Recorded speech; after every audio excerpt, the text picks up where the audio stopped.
When Poverty Comes Calling, Navigating Financial Loss by Rachel Gwilym. It's easy to say that money's not the most important thing in the world when you've got enough. But when poverty comes calling, it's a different story. Suddenly, everything is about money, even when you're trying really hard not to be dragged into a poverty mindset. Love doesn't depend on money. But the cost of travel has been out of reach, so I haven't visited my daughter for what feels like forever, and it breaks my heart. Spending time together doesn't depend on money, except that I have felt so time poor because I'm scrabbling around trying to earn enough to keep food on the table. Even hanging out with my daughters who still live at home is pressured. Looking after yourself doesn't depend on money, except that I can't afford dental treatment, a massage, homeopathy, the things that make me feel well and cared for. It doesn't cost anything to be generous, but my car is too small to offer someone a lift. I can't afford to buy a gift. I'm so stretched, my creative resources have dried up, and I'm not managing to make anything or give of my time. When poverty comes on the back of a crisis, everything can feel lost. I knew that I needed support to develop some financial savvy as I set up a small business and made plans to create a raft on which I could sail away from a difficult marriage. When there was still some money in the pot, I signed up with a financial coach. She was expensive, and I worked hard to shift a terrifyingly depleted money mindset. Born of evangelical Christian teachings that I have a debt that cannot be paid, except through the brutal death of a divine being, that I am a woman who, by virtue of a prehistoric sin, needs a man, etc., etc. Who knows how our inner world is furnished?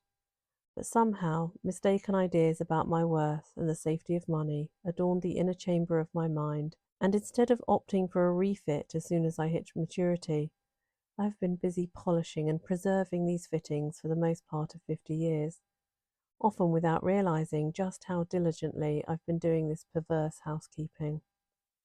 When undertaking any inner work, the first thing to jettison is blame. While identifying the sources of misinformation that have contributed to the depressing inner decor can help us declutter, the blame game only locks us into the prison of our egregiously furnished cell.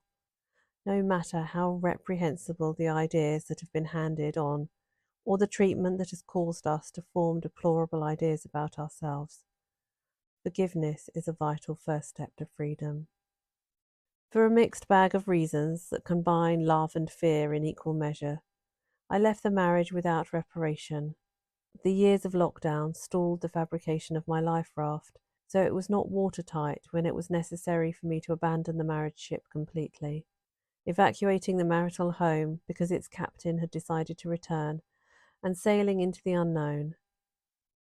Becoming homeless and starting from scratch in midlife, with 3 dependent children and an adult daughter living at the other end of the country has, I won't lie, taken me to the edge of despair. I have questioned my capacity to recover from this shipwreck. I have lamented how hopelessly inadequate the spars that remained of my raft have been to keep us afloat. I remind myself, when I remember, that in the context of a happy, supportive marriage, the work I do to raise and educate my children, the little business I run that brings a bit of joy and kindness to my community, and the online services I offer that contribute to the transformation of loss in the lives of grievers would be considered enough, celebrated even. As it is, in the context of single motherhood, it's just not enough. And not being enough is a garment I have long worn, and one that matches the drab interior of a mind that doesn't know how to welcome wealth. One of the first people I called on to help me was my financial coach. In the shipwreck of my life, I had no idea how to make a sound financial decision. It probably wasn't the wisest move to part with the last of my savings at this juncture, but I reasoned the benefit would be worth it. The shame of feeling this desperate triggered panic attacks that made just getting dressed and showing up in the world a Herculean effort. At breaking point, it seemed reasonable to ask the person I had paid to hold my hand and look with a steady gaze at my circumstances and helped me take one tiny step at a time.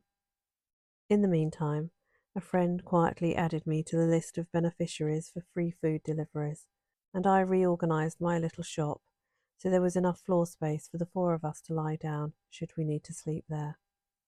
A financial coach isn't a mental health expert, however, and her firm telling off that I needed to think more of myself, that others in my circumstances would move to the mainland and get a job in Tesco and rebuild from there, and that while she would help me, I wouldn't get out of the hole I was in if this is how I wanted to use my time with her, was too much. I cried the whole session and cancelled all future sessions, even those I'd already paid for.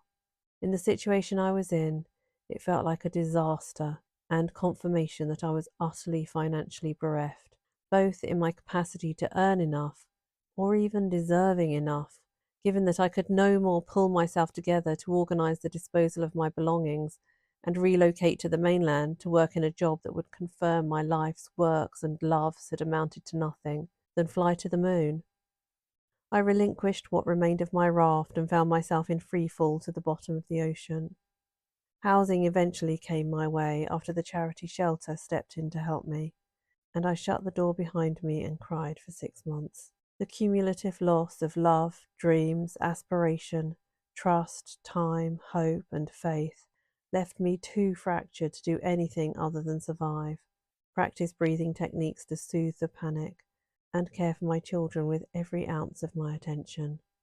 Letters went unopened and bills unpaid. It's not ideal, and I'm not advocating a head in the sand approach to financial management, but at that particular juncture in my life, although the metaphor of having sunk to the bottom of the sea expresses my despair, actually sinking to the bottom of the ocean would be a cruelty to my children that I needed to do everything in my power to avoid visiting on them. Sometimes the stormy seas beckoned with alarming allure. As a culture, we are shy of talking about poverty, especially when we encounter it in our own lives, and even more coy about confronting suicidal feelings. It's a very lonely place. Constructing a seaworthy vessel whilst treading water is no mean feat, and it isn't completed in haste. I have found a few gentle affirmations serve me kindly. I am doing my best, and that's enough. Money comes and goes, and it will come again. My work in the world is meaningful, regardless of income. I do everything I can to recall that my worth is rooted in the divine and doesn't fluctuate with this struggle. I remind myself that this too will pass. It turns out that condescension inversely mirrors wealth. So when I am treated patronizingly, I make an effort to recall those whom I have looked down upon in the past and offer them a silent apology. I also rehearse what I am rich in my case, daughters, sand, living as I do by a long beach on which I walk every day, stars, thanks to the expansive night sky untarnished by light pollution, food, I've not yet gone a day without victuals, unless I've chosen to fast, water that pours from the tap, remembering how I could hardly lift the empty vessel that the women I stayed with in Ethiopia would swing onto their backs, brimming before they made the long, steep trek home from the river, makes me especially grateful for this one. I think of the women who have experienced hardship. My daughter's grandmother is one I have often called on in my heart. I never met her, but her son told me about her, and I have one precious photograph of her that reveals my daughter's heritage through a shared resemblance. She was faced with circumstances too terrible to contemplate, and I imagine her looking down from wherever she is now at a granddaughter she long predeceased, with wisdom and love that can be our inspiration if we are able to tune into it.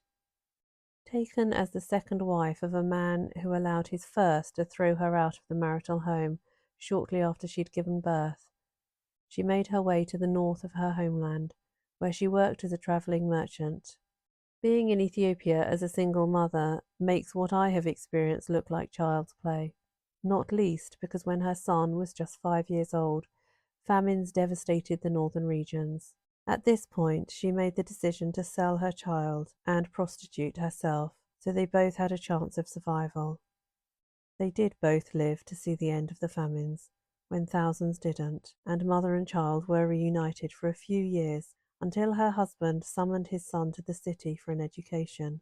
Following her boy's removal from her care, she saw him when she visited Addis Ababa once or twice a year, until she died when he was just 16. Her life and stories suggest to me that the struggling single mother is a trope of the human condition.